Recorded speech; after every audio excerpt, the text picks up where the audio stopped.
ડભોઈ નગરપાલિકા ટીમ અને વડોદરા નિયુક્ત એજન્સી દ્વારા રખડતા શ્વાન પકડવાની કાર્યવાહી શરૂ કરવામાં આવી હતી। ડભોઈ નગરના અનેક વિસ્તારોમાં રખડતા શ્વાનને કારણે લોકો ત્રાહિમામ પુકારી ગયા હતા।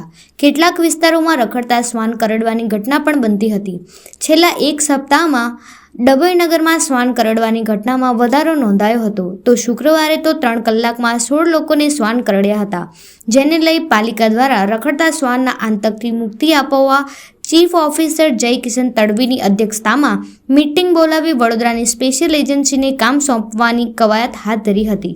આજથી ડભોઈ નગરમાં પાલિકાની ટીમ સહિત વડોદરાની એજન્સીને સાથે રાખી પ્રથમ દિવસે જ 15 જેટલા શ્વાન પકડી પાડી કાર્યવાહી શરૂ કરી છે।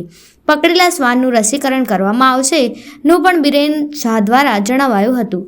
આજ રોજ એનિમલ બર્થ કંટ્રોલ એટલે કે કૂતરાઓ પકડવાની કામગીરી આજે ચાલુ થઈ છે, જેને શુક્રવારે સમાચાર એવા હતા કે 15 થી 20 માણસોને કૂતરા કરડ્યા છે, જેના અનુસંધાને નગરપાલિકાએ તાત્કાલિક કામગીરી કરી રક્ષાબંધનના બીજા દિવસથી જ કામગીરી ચાલુ કરવાની વાત કરી હતી, જે આજે 10 થી 15 કૂતરા પકડી અને એને એનિમલ બર્થ કંટ્રોલ વાળા લઈ ગયા છે, જેનું ખસીકરણ કરી ને કૂતરાને છોડી દેવામાં આવશે 5-6 દિવસમાં।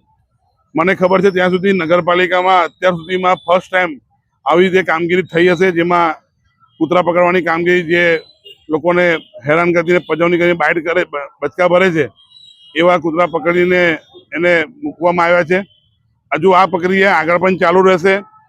જે કોઈ વિસ્તારમાં આવા કૂતરાનો ખબર પડે તો નગરપાલિકાને જાણ કરશો તો એ તાત્કાલિક એની કામગીરી કરાવશે અને એનિમલ બર્થ કંટ્રોલ વાળાને સોંપવામાં આવશે।